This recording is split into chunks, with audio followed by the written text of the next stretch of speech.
আমরা আজকে যে টপিকটা দেখব সেটা হচ্ছে গেম প্লেইং নিয়ে।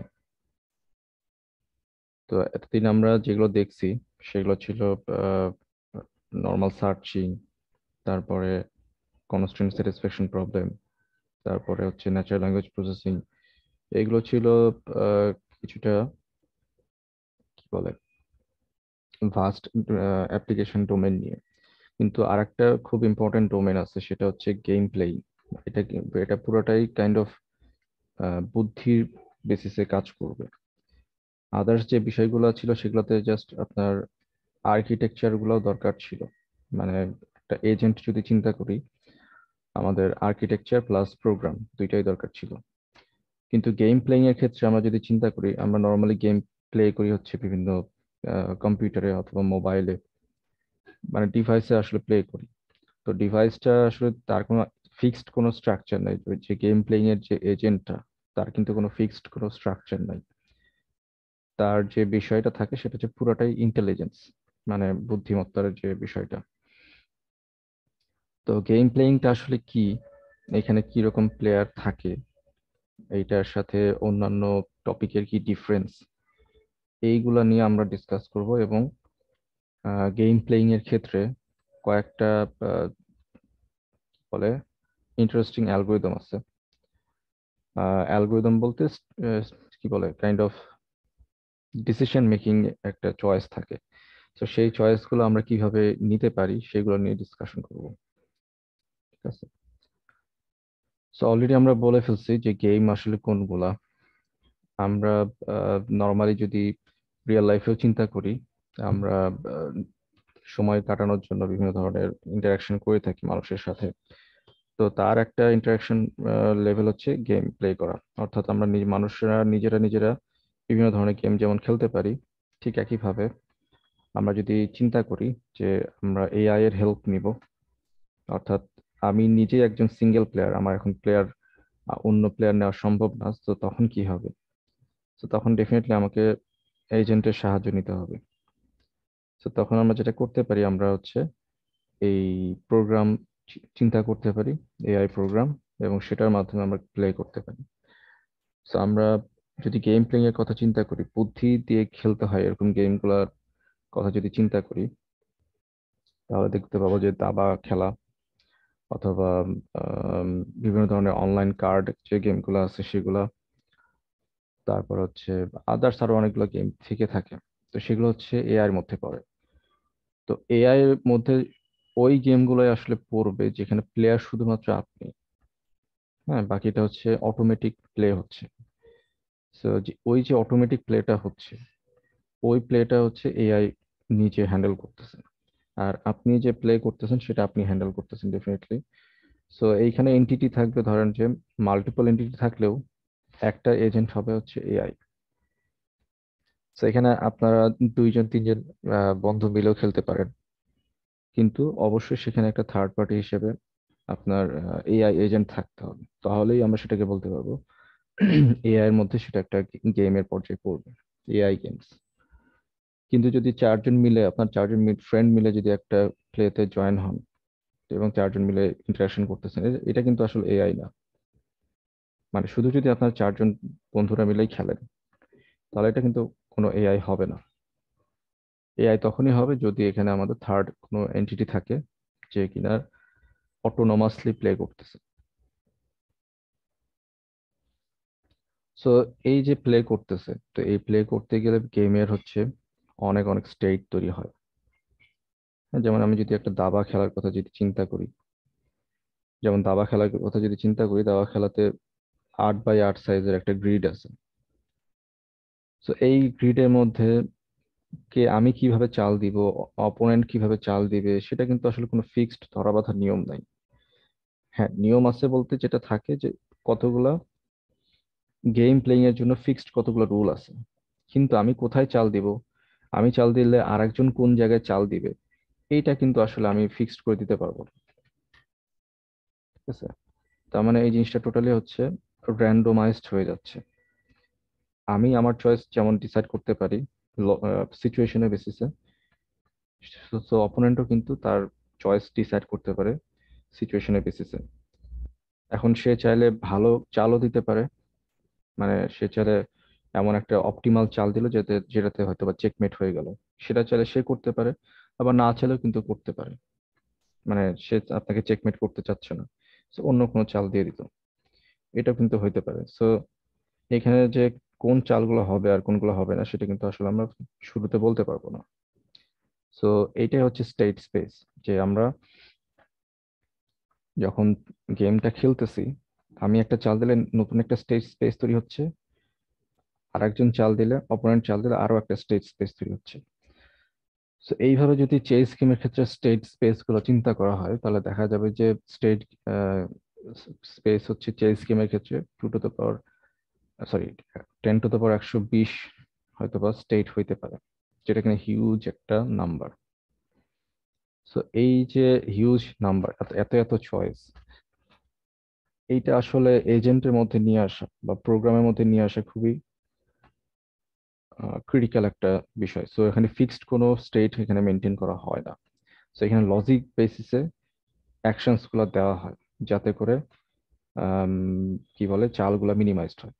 যেমন আমরা যদি কনস্ট্যান্ট স্যাটিসফ্যাকশন প্রবলেমের কথা যদি চিন্তা করি, আমরা কনস্ট্যান্ট স্যাটিসফ্যাকশনে যেটা ছিল, একটা এক টাইপের ছিল হচ্ছে গ্রাফ কালারিং এর ক্ষেত্রে, যে পাশাপাশি দুইটা স্টেটে সেম কালার দেওয়া যাবে না। আবার আর একটা কনস্ট্যান্ট স্যাটিসফ্যাকশন ছিল এন কুইন প্রবলেমের ক্ষেত্রে, মানে আমরা যেটা দেখে আসি প্রিভিয়াসলি। তো সেখানে ছিল কি যে পাশাপাশি কুইন গুলো বসতে পারবে না সেম রোতে, সেম কলামে, সেম ডায়াগোনালে। সো আমার যদি স্টেট স্পেস অনেক বেশি হয়ে যায়, তো ইনফাইনাইট নাম্বার অফ পসিবিলিটি আছে যে কোনো জায়গায় কোন একটা কুইন বসার বা মুভ দেওয়ার। তো এতগুলা স্টেট আসলে কিন্তু মানে স্টোর করা হয় না, এগুলো হচ্ছে রান টাইমে জেনারেট হয়। ঠিক আছে। সো যদি আমরা এতগুলো স্টেট স্পেস সেভ করে রাখতে চাইতাম, তাহলে আমাদের চেস গেমটাই হয়তো ধরেন যে 200-300 গিগাবাইটের সাইজ হইতো, যদি স্টেট স্পেস গুলো সেভ করতে চাইতাম, কথার কথা বলতেছি। সো এই স্টেট স্পেস গুলো আসলে রান টাইমে তৈরি হয়। কখন কিভাবে তৈরি হয়? একটা প্লেয়ার যখন চাল দিবে, অপোনেন্ট তখন নতুন একটা কাউন্টার মুভ দিবে। সো তখন হচ্ছে ডিফারেন্ট ডিফারেন্ট স্টেট স্পেস তৈরি হবে। সো গেম প্লেইং এর যে মূল উদ্দেশ্যটা বা সেটা হচ্ছে যে আমরা এআই প্রোগ্রাম তৈরি করতে চাই। ঠিক আছে, এআই প্রোগ্রাম তৈরি করতে চাই, যেটার মাধ্যমে আমরা গেম প্লে করতে পারি, যেখানে অপোনেন্ট হচ্ছে এআই এজেন্ট বা শুধুমাত্র এআই প্রোগ্রাম।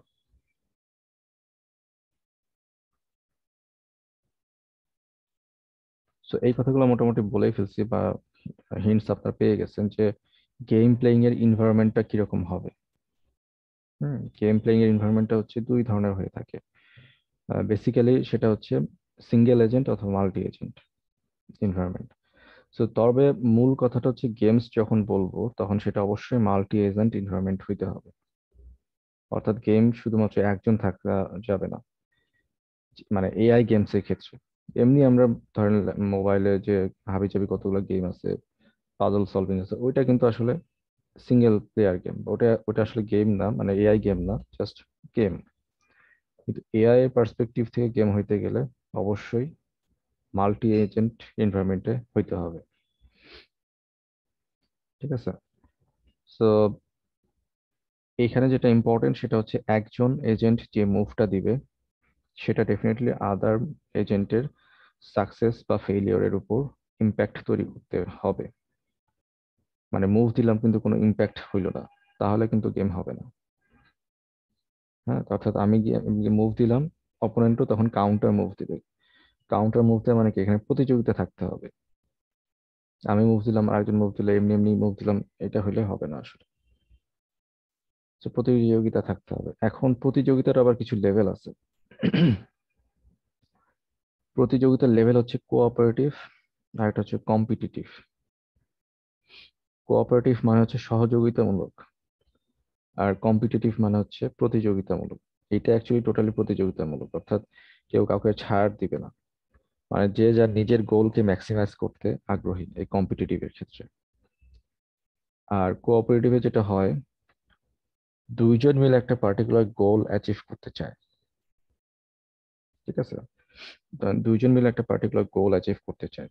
মানে এটার এক্সাম্পল যদি আমরা এভাবে দিই, ধরেন একটা আহ, কি বলে,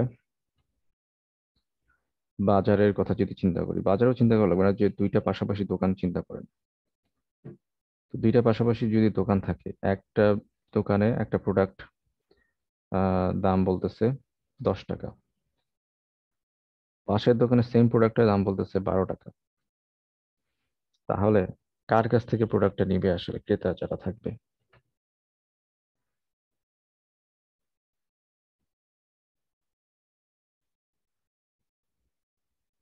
কার কাছ থেকে নিবে? এই আপনাকে কথা শুনতে পাচ্ছেন আমার?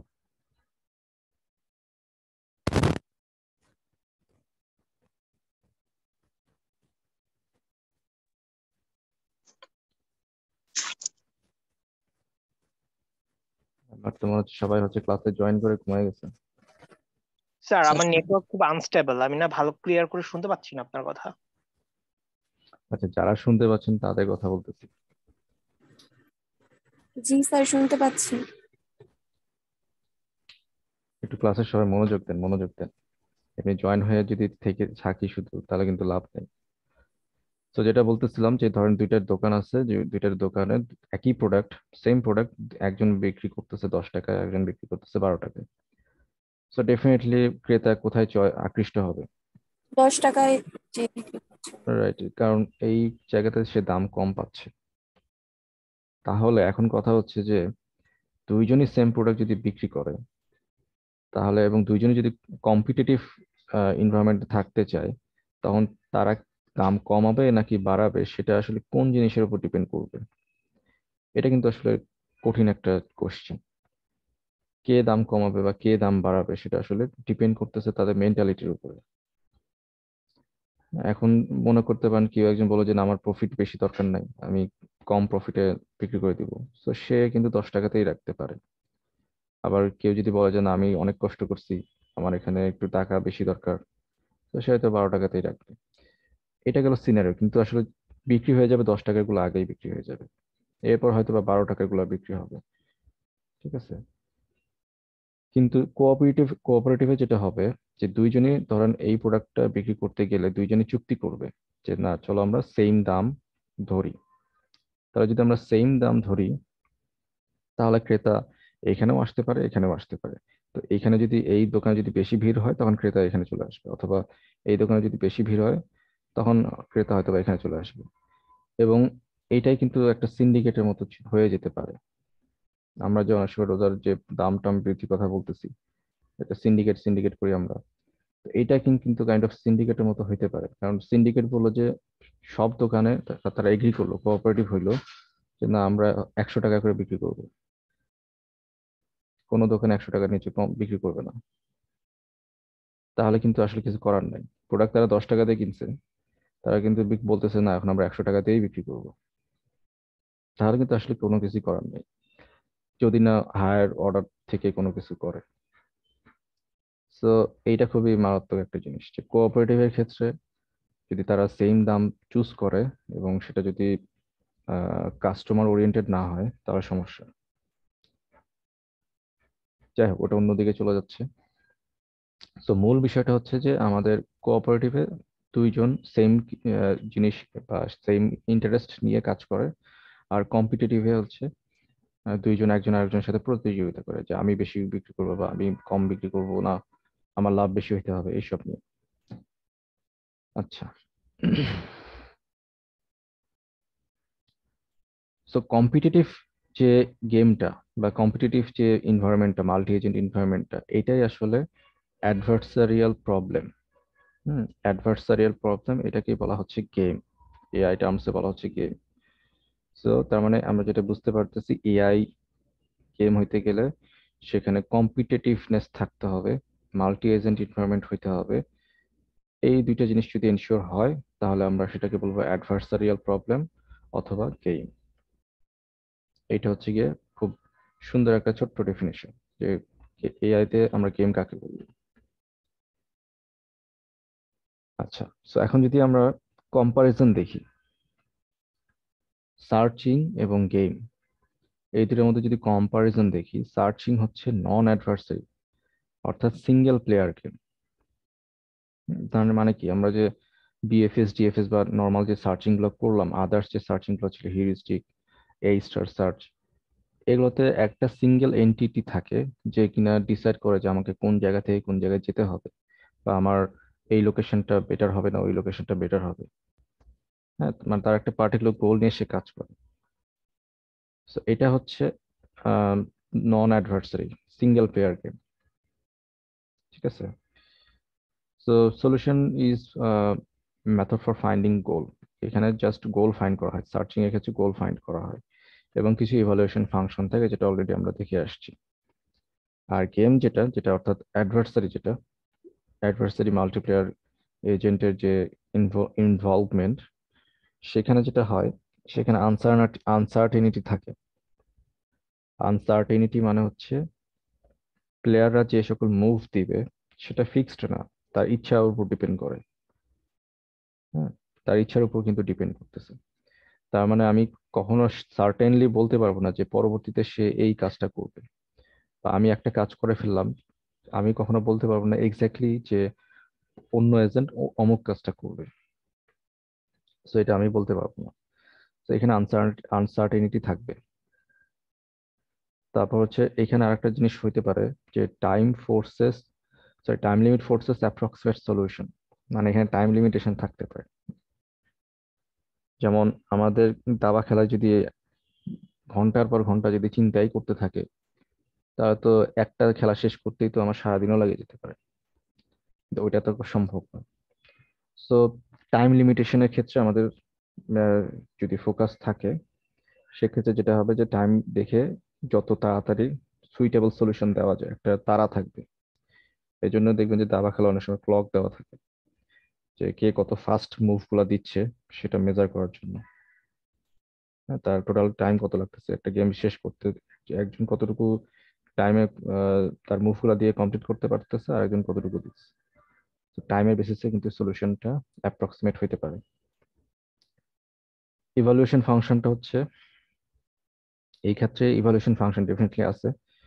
এখানে যেটা মেজার করা হয় goodness of the game position, মানে একটা এজেন্ট তার ইভালুয়েশন করা হবে সে কারেন্টলি কি রকম ভালো পজিশনে আছে গেম খেলাতে। সো এটাকে বলা হচ্ছে goodness of the game position. So already আমরা এই গেমগুলোর এক্সাম্পল দেখছি, চেস, চেকার্স, আদার্স অনেকগুলো গেম আছে। সো এগুলা অ্যাডভার্সারি বা মাল্টিপ্লেয়ার গেম। এখন আমরা গেম ফরম্যাটের সবচেয়ে সিম্পলেস্ট যদি গেমের কথা চিন্তা করি, সেটা হচ্ছে টু প্লেয়ার গেম। অর্থাৎ দুইজন প্লেয়ার থাকতেছে এবং সেই প্লেয়ার গুলাকে নাম দেওয়া হচ্ছে মিন এবং একটা ম্যাক্স। এটা হচ্ছে দুইটা প্লেয়ারের নাম। মিন মানে সর্বনিম্ন সর্বোচ্চ, এটা না কিন্তু। এখানে এই দুইটা হচ্ছে প্লেয়ারের নাম। ম্যাক্স হচ্ছে প্লেয়ারের নাম, মিন হচ্ছে প্লেয়ারের নাম। ঠিক আছে। তো এখন এটার নাম এভাবে দেওয়ার উদ্দেশ্য আছে, সেটা আমরা দেখব। তো যেটা চিন্তা করা হয় যে টু প্লেয়ার গেমে এই দুইটা প্লেয়ার থাকবে, ম্যাক্স, মিন, এবং ম্যাক্স হচ্ছে প্রথমে মুভ দিবে। হুম। এরপরে মিন মুভ দিবে। তো এটা ডিসাইড করা থাকবে যে কে প্রথমে মুভ দিবে, সেটা কিন্তু ডিসাইডেড। ম্যাক্স হচ্ছে যে হবে, সে প্রথমে মুভ দিবে, এরপরে মিন মুভ দিবে, এবং তারা একের পর এক টার্ন দিতে থাকবে যতক্ষণ না গেম শেষ হয়।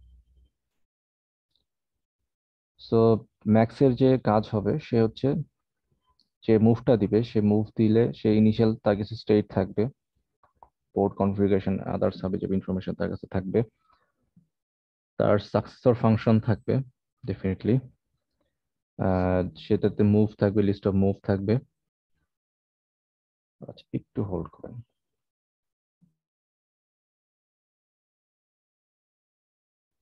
আচ্ছা, যেটা বলতেছিলাম, সো এখানে আহ, তাদের সাকসেসর ফাংশনটা যেটা করবে যে আমি, ও কারেন্টলি যে স্টেটে আছে সেই স্টেটের স্ট্যাটাস মেনটেন করবে, বা স্ট্যাটাসটা আগে ইভালুয়েট করবে যে সে এই স্টেটে ভালো আউটকাম পাবে কিনা। হ্যাঁ, আউটকাম বিষয়ে আমরা পরে আসতেছি, আউটকাম কাকে বলে। এবং টার্মিনাল টেস্ট তাকে করতে হবে যে আমার গেমটা ফিনিশড হয়ে গেছে কিনা। তো শুধুমাত্র এটা ম্যাক্স করবে তা না, দুইটা এন্টিটি করবে, ম্যাক্স মিন দুইটাই করবে। যে তার টার্মিনাল টেস্ট করতে হবে যে আমার আমি যে গেমের যে স্টেট গুলা সেটা লাস্ট পর্যায়ে আসছে কিনা। ঠিক আছে, এটা দুইজনকেই করতে হবে। ওকে, সো এই যে যেটা বলতেছিলাম যে কি বলে, কি পরিমাণ সে প্রফিট অর্জন করবে বা পে অফ পাবে, এটাকে বলা হয়েছে, গেমের ভাষায় বলা হয় পে অফ।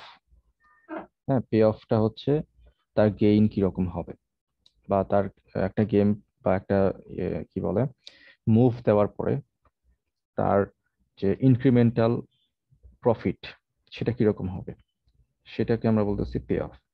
এটাকে আবার অন্য টার্মে বলা হয় যে ইউটিলিটি ফাংশন। মানে এক এক জায়গায় এক এক ভাবে বলা হয়। তো দুইটাই কিন্তু সেম জিনিসই মিন করে। এখন পে অফটা সবসময় যে আপনার মানি হবে তা কিন্তু না।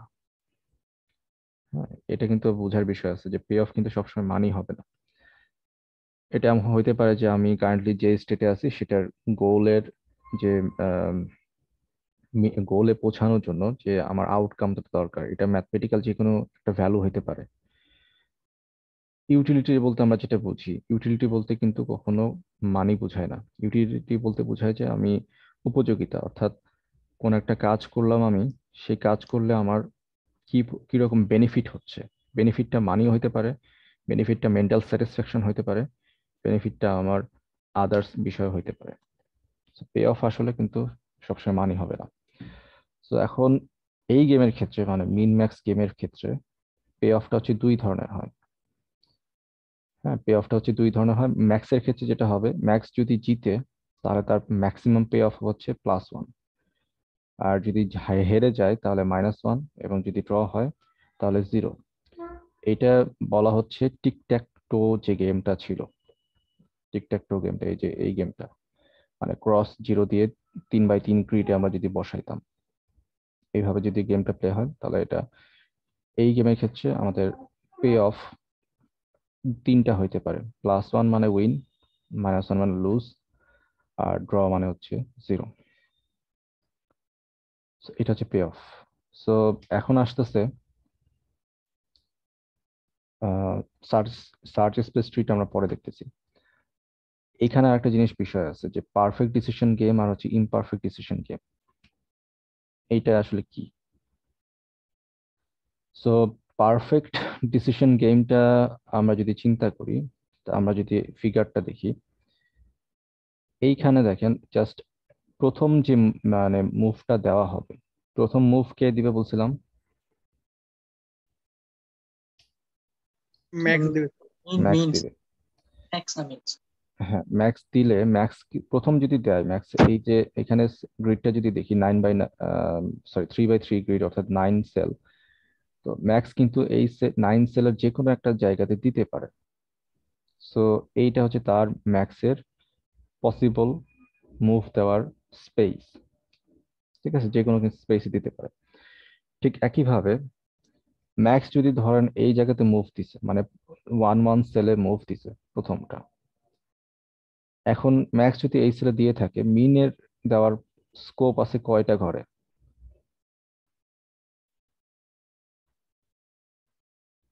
মানে ম্যাক্স তো একটা ঘরে অলরেডি দিয়ে ফেলছে, তাহলে মিন আর কয়টা ঘরে দিতে পারবে পসিবল স্টেপ? স্যার বাকি যে কয়টা আছে সব কয়টাই স্যার যে কোনোটাই দিতে পারে। হ্যাঁ, 8টা।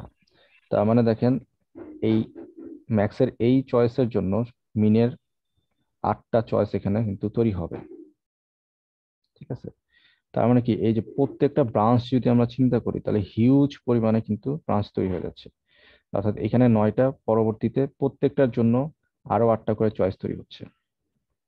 ঠিক আছে, এরপরে আবার কি, আবার নতুন করে ম্যাক্স মুভ দিবে।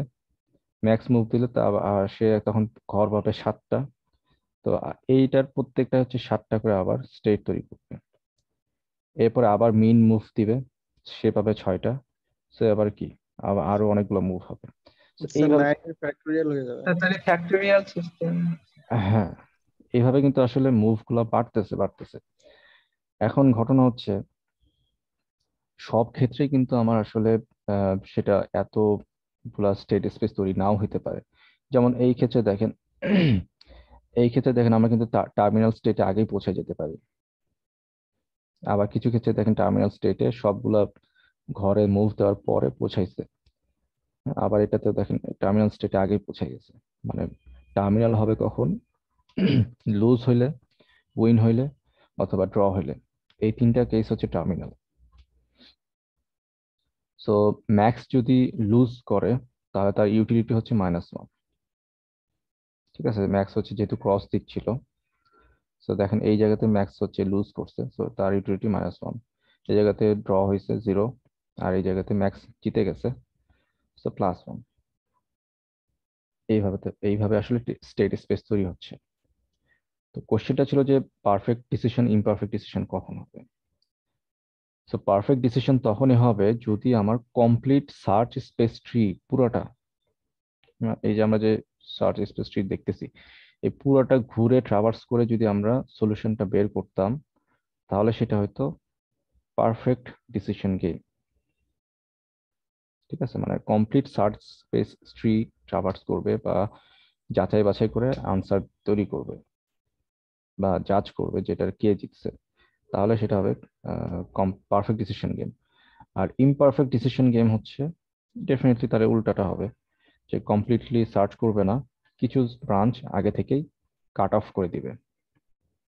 হ্যাঁ, ইমপারফেক্ট ডিসিশন গেমে কিছু ব্রাঞ্চ আগে থেকে কাট অফ করে দিবে, মানে যেটার পসিবিলিটি খুবই কম, সেগুলো যদি আগে থেকে প্রুন করে দেওয়া যায় বা কেটে ফেলা যায়, তাহলে আমার স্টেট স্পেসও কমে যাচ্ছে, আবার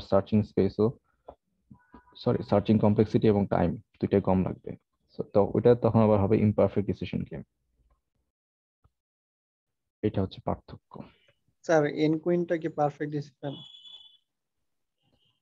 যদি আমরা ব্যাকট্র্যাক চিন্তা করি, ব্যাকট্র্যাক চিন্তা করলে এন কুইন আসলে বলা যায় পারফেক্ট ডিসিশন গেম।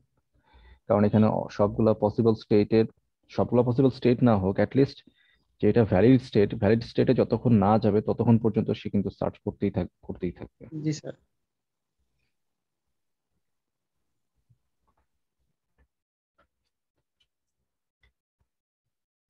আচ্ছা, সো এখানে একটা অ্যালগোরিদম আছে যেটার নাম হচ্ছে মিনম্যাক্স অ্যালগোরিদম। মিনম্যাক্স অ্যালগোরিদম আসলে খুবই সিম্পলেস্ট অ্যালগোরিদম, যেখানে ডেফিনেটলি প্লেয়ার থাকবে মিন এবং ম্যাক্স। এখানে মিন ম্যাক্স বলতে সর্বোচ্চ সর্বনিম্ন এটা বোঝায় না, এখানে প্লেয়ারদের নাম বোঝাচ্ছে। মিন ম্যাক্স দুইটা প্লেয়ার। সো এখানে তো যেটা হবে যে কে কিভাবে মুভ দিবে সেটাই আসলে এখানে লিস্ট করা হয়েছে। তো অলরেডি আমরা এটা কিন্তু বলে ফেলছি। তো প্রথমে যেটা করতে হবে, আমরা ধরে নিব যে ম্যাক্স হচ্ছে সবার আগে মুভ দিবে। So, এবং সে মুভ দিয়ে তার বেস্ট পসিবল মুভটা নেওয়া ট্রাই করবে বা আউটকাম তৈরি করবে। এবং মিন ম্যাক্স অ্যালগোরিদম যেভাবে কাজ করে সেটা হচ্ছে generate the game tree in depth first order until terminal state are reached. হ্যাঁ, তার মানে কি, মিন ম্যাক্স অ্যালগোরিদম চলতে গেলে অবশ্যই আগে স্টেট স্পেস ট্রি তৈরি করতে হবে, এবং স্টেট স্পেস ট্রি তৈরি করতে গেলে ডেপথ ফার্স্ট অর্ডারে ট্রাভার্স করতে হবে যতক্ষণ না আমরা টার্মিনাল স্টেটে পৌঁছাই। এরপরে কি করতে হবে, নেক্সট স্টেপে applies the pay off function to the terminal state to get pay off value. তো টার্মিনালে যদি আমরা চলে আসি, টার্মিনালে চলে আসলে আমাদেরকে পে অফ ফাংশনটা চেক করতে হবে, অর্থাৎ টার্মিনাল স্টেটটা কি অবস্থায় আছে, সেটা কি আমার জন্য উইন হয়েছে নাকি লুজ হয়েছে নাকি ড্র হয়েছে, সেটা বিবেচনা করে আমাকে পে অফ তৈরি করতে হবে। এরপর মিন ম্যাক্স ভ্যালু, যেটা এন তম ভ্যালু, সেটা হচ্ছে যেটা বোঝায় maximum value of successor if N is max node or minimum value of successor if n is min node। অর্থাৎ আমি কোন ভ্যালুটা নিব, মানে আমি যদি একটা ব্রাঞ্চে থাকি সেই ব্রাঞ্চ থেকে কোন ভ্যালুটা চুজ করব, সেটা কিভাবে ডিসাইড হবে, সেটা ডিপেন্ড করবে মিন অথবা ম্যাক্স এই দুইটা প্লেয়ারের উপরে। যদি ম্যাক্স লাস্ট স্টেজে থাকে তাহলে সে চুজ করবে হচ্ছে যে পে অফ গুলো আসতেছে তার মধ্যে ম্যাক্সিমাম ভ্যালু কোনটা।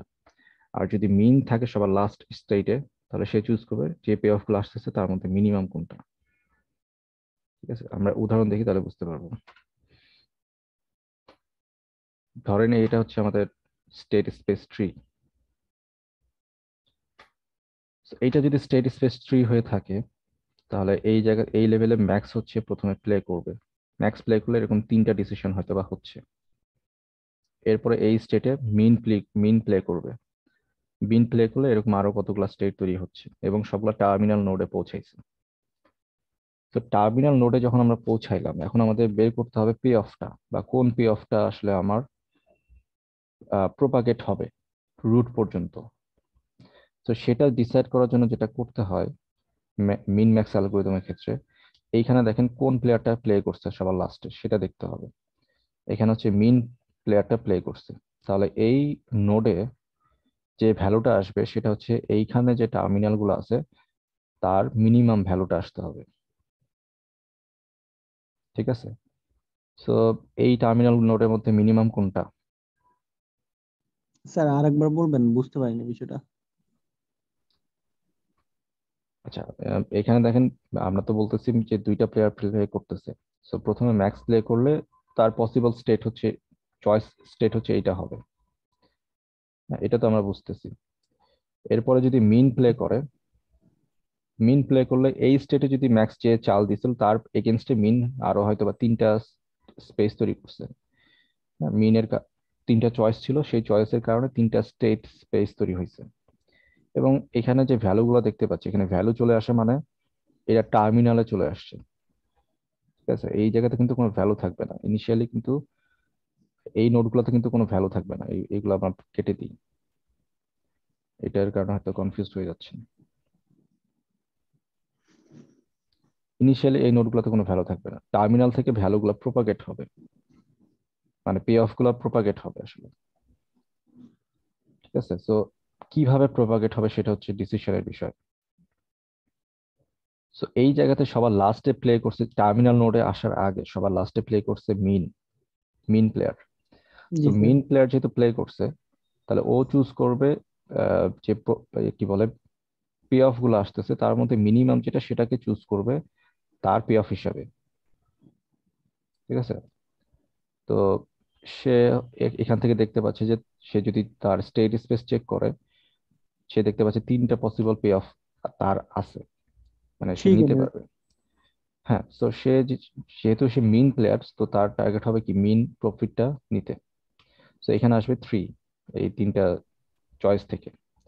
তো এই 3টা এখানে চলে আসলো। এরপরে এইটার ক্ষেত্রে কি হবে? সর্বনিম্ন যেটা হবে 2 স্যার। হ্যাঁ, 2 চলে আসতেছে। সো এই সাব স্টেট স্পেস যদি চিন্তা করেন, এই সাব স্টেট স্পেসে এখান থেকেও আবার কি 2 হবে। 2 চলে আসতেছে। তাহলে এই লেয়ারে আমরা মিনের যে প্রফিট গুলো হওয়া উচিত বা পে অফ গুলো হওয়া উচিত সেগুলো পেয়ে যাচ্ছি, এই লেয়ারে চলে আসতেছে। এখন ম্যাক্স এর প্রফিট কত হবে বা আউটকাম কি হবে বা স্যার পে এই অফ যে কত মিন হবে? গুলো আছে স্যার, এখান থেকে যেটা সর্বোচ্চ হবে সেটাই স্যার ম্যাক্সের যে ডিসিশনটা হবে স্যার। হ্যাঁ, এটাই আর কি। সো ম্যাক্স এখন এই যেহেতু মিনের উপর ম্যাক্সের ডিসিশনটা ডিপেন্ড করতেছিল, সো মিন যেগুলো চয়েস করছে তার পসিবল স্টেট স্পেসে, সেখান থেকে যে ম্যাক্সিমাম ভ্যালুটা আসবে সেটা হচ্ছে ম্যাক্সের আউটকাম হবে। সো তাহলে ম্যাক্সের জন্য আউটকাম হচ্ছে, যদি আমরা ম্যাক্স হচ্ছে আমাদের টার্গেট থাকে ম্যাক্স আগে প্লে করবে, তাহলে তার আউটকাম হচ্ছে 3, বা তার পে অফ হচ্ছে 3। এইভাবে আসলে মিন ম্যাক্স প্লেটা হয়ে থাকে। সো আমরা দেখতেই পাচ্ছি যে এখানে আমাদের স্টেট স্পেস ট্রি তৈরি হচ্ছে এবং আমাদের ডিএফএস সার্চিং করে করে এগুলোকে একটার পর একটা নিয়ে আসতে হচ্ছে। আবার এখানে যদি উল্টোটা হইতো, এখানে যদি মিন আগে প্লে করতো, তখন কি হইতো? স্যার তাইলে হচ্ছে ম্যাক্স এর ক্ষেত্রে প্রথমে স্যার আমরা 12টা নিতাম স্যার, প্রথম এটার ক্ষেত্রে। হুম, তো এভাবে দেন আসলে স্যার প্রত্যেকটা ব্রাঞ্চে স্যার ম্যাক্সিমাম সিক্স, মিনের ভ্যালু তাহলে 5 থাকতো। দেন স্যার 14 স্যার। জি স্যার, তারপর স্যার মেইন ভ্যালু স্যার থাকতো 6 6 স্যার। থাকতো। হুম, তো এখানে আসলে তখন মিনের প্রফিট আসতো 6, পে অফ আসতো 6। তো এইটাই আসলে সিম্পলেস্ট মিন ম্যাক্স অ্যালগরিদম। তো এখন এই মিন ম্যাক্স অ্যালগরিদম অলরেডি বলে ফেলছে যে এখানে কি করে না করে। এখানে যেটা করা হয়েছে যে একটা জিনিস ধরে নেওয়া হয়, এখানে অ্যাজাম্পশনটা ইম্পর্টেন্ট। যেটা ধরে নেওয়া হয়েছে যে মিন ম্যাক্স অ্যালগরিদমে কেউ মিস্টেক করবে না। মানে সবাই অপটিমাল ডিসিশনটাই নিবে, এখানে কেউ মিস্টেক করবে না। কিন্তু সবসময় এটা আসলে কিন্তু সত্য না। এটা এটা রিয়েল লাইফে কিন্তু এটা হয়, কখনো হয় না। অনেক ক্ষেত্রে দেখবেন যে কেউ ভুল করে টিকট্যাকটাও গেমের ক্ষেত্রে কিন্তু এরকম হয় যে ভুল করে যেটা দেওয়া উচিত ছিল না সেটা দিয়ে ফেলে। হ্যাঁ, তার মানে এটাও কিন্তু আসলে এআই এর একটা অংশ হইতে হবে যে কি বলে, ভুল করা বা একটা ক্যালকুলেশনে ভুল করার যে টেন্ডেন্সিটা সেটাও থাকতে হবে। তো যাই হোক, এখানে অ্যাজাম্পশনটা যেটা হচ্ছে মিন ম্যাক্স কিন্তু একদম মিস্টেক ছাড়া প্লে করবে সেটা ধরে নাও। সো মিস্টেক যদি থাকে তখন কি হবে সেটা আবার অন্য জিনিস। সো মিন ম্যাক্সে যদি কমপ্লেক্সিটি বা আদার্স প্রপার্টি গুলো নিয়ে চিন্তা করি, তো মিন ম্যাক্স কমপ্লিট কিনা? হ্যাঁ, মিন ম্যাক্স হচ্ছে কমপ্লিট, কারণ সবগুলা ব্রাঞ্চ সে ঘুরে ঘুরে মিন ম্যাক্স যাচাই বাছাই করে তারপর আউটকাম তৈরি করে। সো এটা আসলে পারফেক্ট ডিসিশন, এটা কমপ্লিট। টাইম কমপ্লেক্সিটি, যেহেতু সবগুলা স্পেসকে ঘুরতে হচ্ছে, স্টেট স্পেসকে, এটা হচ্ছে ডিএফএস এর যে কমপ্লেক্সিটি সেরকমই। So b to the power n, এটা অলরেডি আমরা ডিএফএস অ্যালগরিদমে দেখে আসছি। স্পেস কমপ্লেক্সিটি বিএম, কারণ প্রত্যেকটা নোডকে সেভ করে রাখতে হবে বা স্পেসকে সেভ করে রাখতে হবে। এটা অপটিমাল কিনা? হ্যাঁ, এটা অপটিমাল, কারণ হচ্ছে এটা পারফেক্ট ডিসিশন নিচ্ছে। ঠিক আছে, অর্থাৎ যেহেতু সবগুলো ব্রাঞ্চকে সে ভিজিট করতেছে, সো এটা ডেফিনেটলি অপটিমাল। সো প্রবলেমটা আসলে মিনম্যাক্স অ্যালগরিদমটা সিম্পলেস্ট, এবং প্রবলেমটা আসলে এখানে কমপ্লেক্সিটিতে, টাইম কমপ্লেক্সিটি, কারণ এখানে সবগুলো ব্রাঞ্চ ট্রাভার্স করতে হচ্ছে। যেহেতু সবগুলো ব্রাঞ্চ ট্রাভার্স করতে হচ্ছে, সো খুব সহজভাবেই টাইম কমপ্লেক্সিটি এক্সপোনেনশিয়াল হয়ে যাবে, তো ডিএফএস যেটা হয়। সো এইটাকে ওভারকাম করার জন্য নেক্সট যে অ্যালগরিদম আসছে সেটা হচ্ছে alpha beta pruning. So alpha beta pruning algorithm দিয়ে এই মিনম্যাক্স অ্যালগরিদমের টাইম কমপ্লেক্সিটিকে কমানোর চেষ্টা করা হয়। সো নাম শুনে বুঝতে পারতেছি যে এখানে আসলে ট্রি এর কিছু ব্রাঞ্চকে আগে থেকেই ইন্টেলিজেন্টলি প্রুন করে দেওয়া হবে, স্টেট স্পেস থেকে বাদ দিয়ে দেওয়া হবে। সো এইটা নিয়ে আসলে আমরা নেক্সট দিন ডিসকাশন করব। সো আপাতত এইটুকু পর্যন্ত কোনো কোশ্চেন আছে কিনা?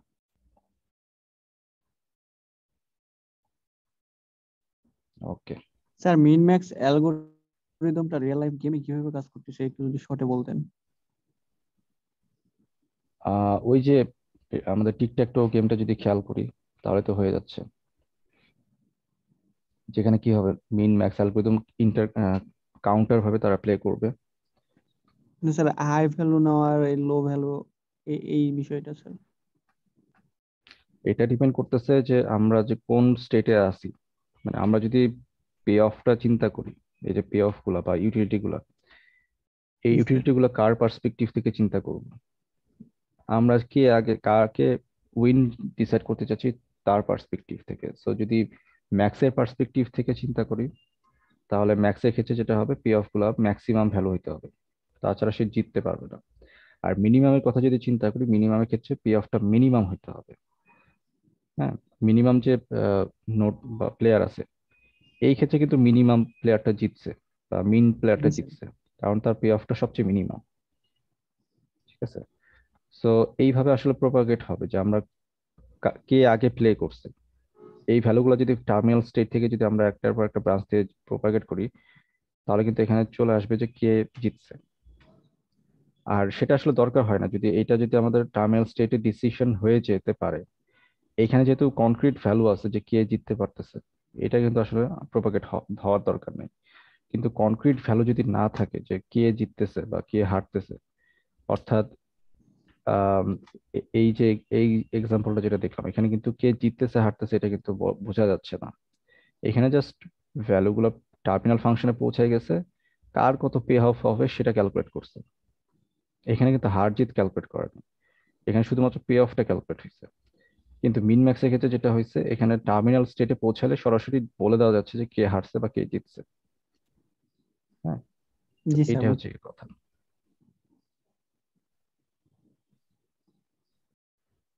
সো আমরা যদি ডিসাইড করতে না পারি কে হারতেছে বা কে জিততেছে, তখন শুধু আমাদের পে অফটাকে খুঁজে বের করতে হবে।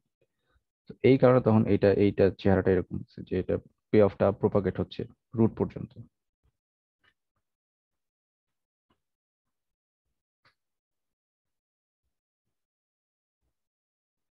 ওকে।